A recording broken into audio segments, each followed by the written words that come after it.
தினமொரு வசனம். யோவான் 15வது அதிகாரம் வசனம் 4. என்னில் நிலைத்திருங்கள், நானும் உங்களில் நிலைத்திருப்பேன். கொடியானது திராட்சை செடியில் நிலைத்திராவிட்டால் அது தானாய் கனி கொடுக்க மாட்டாதது போல, நீங்களும் என்னில் நிலைத்திராவிட்டால் கனி கொடுக்க மாட்டீர்கள். விளக்கம். கிறிஸ்தவம் ஒரு வழிபாட்டு மார்க்கம் அல்ல. இது ஒரு ஆராதனை மதம் அல்ல.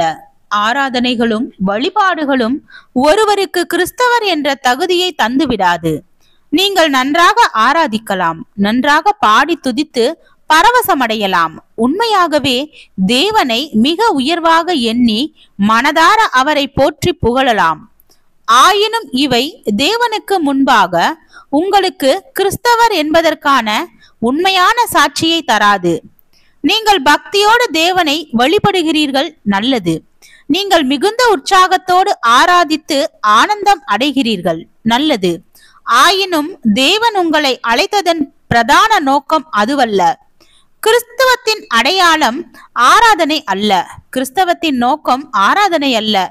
இறை உறவுடன் மனிதன் வாழ்வதே இறை சித்தமும் நோக்கமும் ஆகும். நீங்கள் பாரம்பரிய கிறிஸ்தவரா, பெந்தகோஸ்தே கிறிஸ்தவரா என்பது அல்ல. நீங்கள் அமைதியாய் ஆராதிக்கும் கூட்டமா, ஆரவாரமாய் ஆராதிக்கும் கூட்டமா என்பது அல்ல. நீங்கள் தேவ உறவில் வாழ்கின்றீர்களா இல்லையா என்பதே முக்கியம்.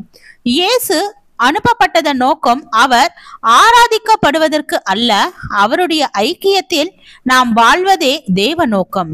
அவரை நீங்கள் எவ்வளவு பாடி துதித்து பரவசத்தோடு ஆராதனை செய்தாலும் அவருடைய ஐக்கியத்தில் வாழ்கின்ற நிச்சயம் பெறாவிட்டால் பயனில்லை.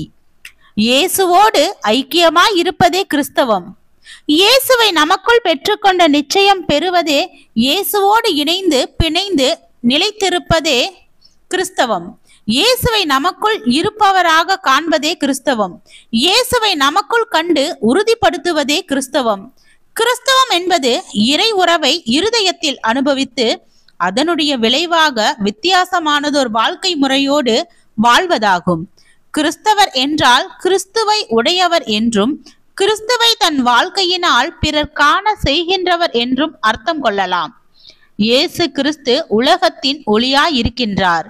அந்த ஒளியாகிய இயேசுவுடன் வாழ்வதும் அந்த ஒளியை பிறருக்கு பிரதிபலித்து காண்பிக்கின்றவருமே கிறிஸ்தவர். பக்தியை வெளிப்படுத்த பலரால் கூடும், இறை பற்றி அறிவிக்க பலரால் கூடும்.